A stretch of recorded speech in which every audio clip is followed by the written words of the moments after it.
High guys, good morning, welcome back to another blog. আশা করি সবাই ভালো আছো, আমরাও ভালো আছি। তো আজকে ঘুম থেকে উঠে স্নান করে চললাম, গেট খুলো, ঘুম থেকে চললাম মাসির বাড়ি। ওখান থেকে যাব আমরা একটু মন্দিরে। কি কি রান্না হয়েছে এখন? কি রান্না হয়েছে? আলু ভাজা, তারপরে মাছ ভাজা, ফুলকপি আলুর ডাল তরকারি, এটা হচ্ছে লাউ ঘন্ট, এটা কি ও ভাত ভাত আর কি? আচ্ছা মাছ ভাজি, এটার মধ্যে আর কি আছে? আচ্ছা মাছ ফ্রাই করবে। যেহেতু আইটেম কম না বেশি আছে, কারণটা হচ্ছে আমরা যাব মন্দিরে। তো সব রান্না মাসি করেছে। এখন খেয়ে কম সময় মন্দিরে খাবো কি প্রসাদ, তুমি বলো। তো গাইস, আমরা খাওয়া দাওয়া সেরে একদম চলে গেছি সবাই মিলে মন্দিরের উদ্দেশ্যে। তো মন্দিরে বলতে কি, সেখানে খয়েরপুর একটা মন্দিরের উদ্বোধন হয়েছে আজকে।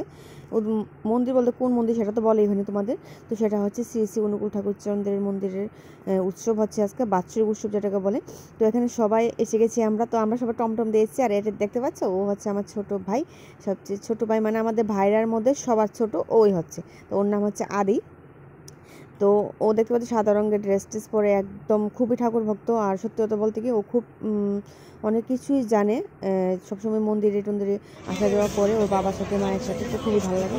তো দেখতে পাচ্ছি এখানে হচ্ছে বাৎসরিক যে হয়, অবশ্যই আমি ফার্স্ট টাইম, আমার বয়সে ফার্স্ট টাইম শ্রী শ্রী অনুকূল ঠাকুরের যে উৎসবে আমার আসা অভিজ্ঞতা, সেটা প্রথম দিন এসেই তো আমার কাছে খুব খুব খুব ভালো লেগেছে, তোমাদের বলে বোঝাতে পারবো না।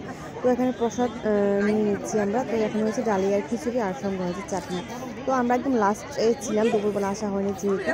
তো আমার মামিরা সব মিলে এসেছি, মামিরা, মাসি আর মা মিলে এসেছি। তো এখানে মানে একটু সামনে আমার মামার বাড়ি। তো এখানে হাফ পরে আমাদের বাড়ি থেকে, যাই হোক। তো আমরা এসেছি 4 জন, আর মা আর মামি এসছে, মানে আর 2 মামি এসছে এখান থেকে। তো এখন ভালো লাগছে না।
সত্যি কথা বলতে কি জানো তো, মানে মন্দিরে এসে না আমার মনটা একদম জুড়িয়ে গেছে। তো এখন এসছে আরেকটা মন্দিরে, এটার উদ্বোধন হবে আগামীকালকে।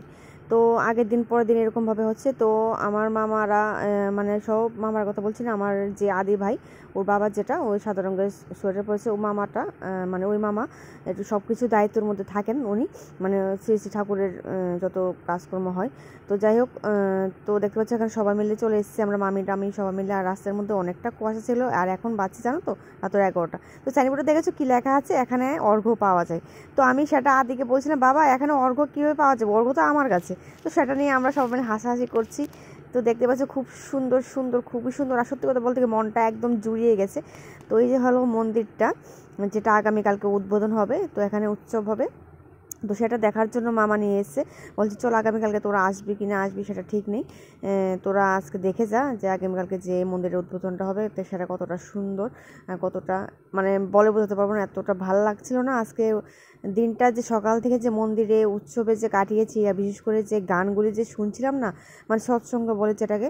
তো আমি এত কিছু জানি না ঠাকুরের সম্বন্ধে, যেহেতু আমরা রাম ঠাকুরের শিষ্য, তো যতটুকু শিখেছি মামাদের থেকে শিখেছি। তো মানে গানগুলি শুনে মানে কি বলবো তোমাদের, মনটা অতিরিক্ত জুড়িয়ে গেছে। তো দেখতে পাচ্ছি এখানে হচ্ছে আগামীকালকে ডাক্তার বসবে, তো ফ্রিতে ডাক্তার দেখানো হবে। তো আমি কিন্তু ওই মন্দিরে ডাক্তার দেখিয়ে এসেছি, ওই মন্দিরেও ফ্রিতে ডাক্তার দেখাচ্ছিল আজকে, যেহেতু ওখানেও হচ্ছিলো, আজকে উদ্বোধন হয়েছে। তো এই যে আসন মানে আসনটা যে আগামীকালকে যে ঠাকুররা বসবে এখানে, মানে ফটোগুলি যে বসানো হবে ঠাকুরদের, তো সেগুলির জন্য স্টেজটা রেডি করা হচ্ছে। আর তো এখানেই হবে সৎসঙ্গ উৎসবটা। তো আমি জানি না কি হবে কি না, যতটুকু আমি আজকের অভিজ্ঞতা থেকে বুঝেছি বা আজকে দেখেছি সেটা থেকে তোমাদের মানে বলতে পারছি। চিন্তা করবি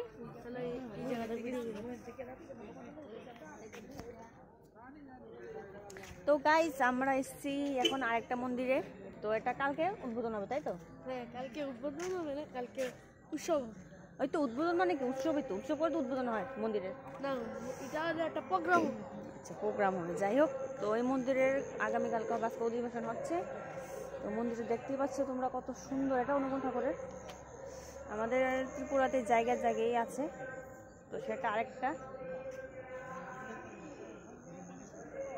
তো এখানের জন্য পিছনে সব রেডি হচ্ছে, পিছনে ফুল টুল দিয়ে সব কিছু সাজানো গোছানো সব কিছুই হচ্ছে। চলো দেখতে থাকো। তো গাইস, আর এখানে হচ্ছে যে আগামীকালকে যে প্রসাদ দেওয়া হবে সেটার জন্য সব প্রিপারেশন হয়ে যাচ্ছে এখন থেকেই, কারণ সকাল থেকে শুরু হয়ে যাবে মানে অনুষ্ঠান। আর এখানে 1-2 হাজার বলে কথা নেই। আমি যে আজকে যেখানে গিয়েছিলাম তো সেখানে জিজ্ঞেস করেছিলাম মামাকে, বলছে 15,000 লোকের এস্টিমেট ছিল। তার মানে বুঝতে পারছো যে কতটা এস্টিমেট হলে যে এতটুকু রান্না হয়, তো সেটাই।